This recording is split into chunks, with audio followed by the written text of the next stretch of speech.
Welcome back to the Final Score. Wes Moore, Nick Walters at Reynolds Razorback Stadium. What a game, Nick. You were down on the field, and it got loud. I mean, it was loud in the press box, but after that KJ Jefferson fumble, it was so loud, and it had to impact Cincinnati. Yeah, of course. In last year's season opener against Rice, this couldn't compare because you have a team in the house that was just in the college football playoff, a ranked opponent in Cincinnati. So this packed crowd, I think you said it was the 7th ranked attendance in the history of this stadium. They wanted to be loud and rowdy, and they did that, making an impact on the field. They were on the goal line, and it might have been 4 penalties straight to get them pushed back to execute a field goal. So that was a huge moment in this game. Yep. One of the things, too, that impressed me from this game, the transfers.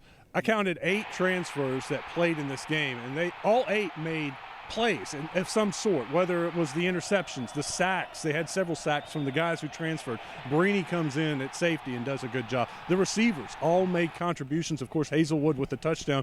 But once again, I think Coach Pittman's hit on the transfers like he did last year. They made a big impact. Yeah, and of course, the offense, they had their flashes through the game, but the storyline, I think, was that defense. Shutting out Cincinnati in the first half, following that up in the second half. Obviously, in the third quarter, it got away from them a little bit, but Landon Jackson, Drew Sanders, 2 SEC transfers to Arkansas. They had big impacts in this game, and it showed on the field. Yeah, one thing that concerns me, though, is the pass defense. There were times Cincinnati's quarterback was struggling. He missed wide open receivers. It seemed like his receivers were open a lot of the day, and if he had been on target in the first half, it may have been a different story. But I thought second half, he hit some of those guys that were wide open, and that was the difference. Arkansas's got to fix the secondary, or they could have some issues down, starting with South Carolina and, of course, Spencer Rattler, their quarterback. Yeah, in the secondary, that also starts with Jalen Catalon. And we saw him walk off the field. Sam Pittman said in his press conference today that he doesn't know his status yet for next week, so we'll have to see through the week. But, yeah, the secondary, that's going to be a big question going forward. And I think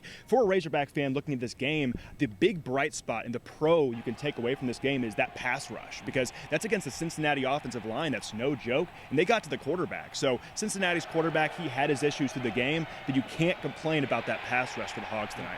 Cincinnati returned all 5 of their offensive linemen from last year, so this was a good offensive line, and Arkansas still was able to have some success against them. And don't forget, Miles Slusher also left the game. He was Catalon's replacement last year at safety, played so well that they put him in the slot in the slot corner position, and so they had 2 starters out, and then another. I mean, they were walking wounded towards the end of the game, and don't know what the situation will be for next Saturday against South Carolina, but that was a big issue. Yeah, and it's always interesting in a season opener because you're seeing a defense and, of course, an offense with these new pieces, and they're missing pieces. You have Grant Morgan out of the picture. You have Monteric Brown out of the picture. How is this defense going to look? Nevertheless, against Cincinnati, again, a team that is just, maybe 9 months removed from a college football playoff trip, and, of course, they lost their own players. But I think what you can take away from this defense is that they are stout, but as you said, that secondary does have some issues, and now they have some injuries to go along with it. Arkansas was able to keep the lead throughout the game, and 2-possession lead, then Cincinnati would score. 2-possession lead, then Cincinnati would score.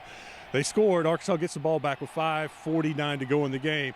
And I was like, if they punt here, we could be going to overtime. Or Cincinnati goes for 2, maybe wins it. Who knows?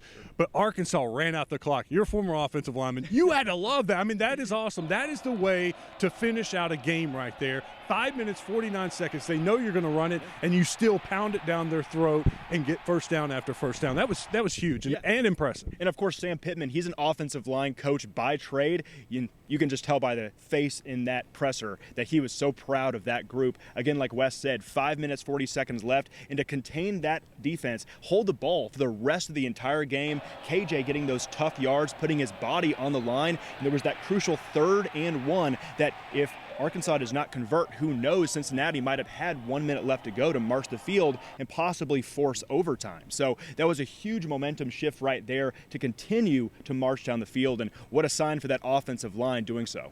All right, Arkansas gets the win. Ironically, it's a 7-point victory. The Vegas line opened weeks ago at 7, and then a lot of money came in on Cincinnati, and that line went down to 6, 6.5. But Arkansas wins by 7, like Vegas knows is going to happen.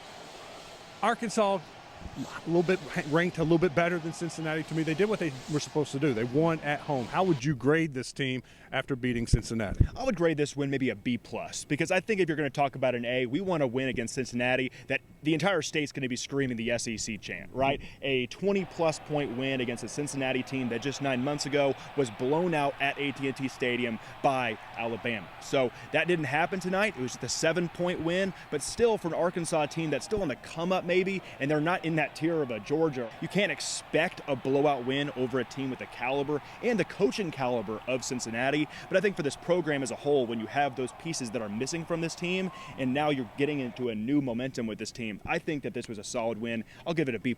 I'll give it a B. I would like to see a little bit more in the second half from the defense. I understand Catalan's out. You got Miles Slusher out. But the pass defense looked bad at times. The pass defense, looked bad at times. They've got a lot of things to fix in the secondary. But a win's a win. Like Coach Pittman kept saying, they're 1-0. He's just happy to be 1-0. I'll give them a B. I know there's room for an improvement. Definitely not a C, so I'll just give them a B. Sure. I think it was a good way to get the season started. It's a heck of a lot better than a loss, so we'll take it. And another bright spot tonight that you have to point out is KJ Jefferson, because he didn't come out here and drop an egg. He had 4 total touchdowns on the night, 3 through the air, 1 on the ground. And that was against Cincinnati, which is a solid team that is ranked in the top 25 for the preseason polls. So that's a good sign for KJ. But when you mention that pass defense, we're about to see what they're really made of next week when we have Spencer Rattler coming in town and the South Carolina Gamecocks. And, of course, Spencer Rattler, he's ranked as a top 3 quarterback in this conference. Yep. Well, there's room for KJ to improve. I think he would tell you that, too, because he missed some throws. He had some offline, some off-target throws. He can be better also. Well, that'll do it for right now. Stick around. We got much more of the final score coming up. We'll talk some high school football when we come back.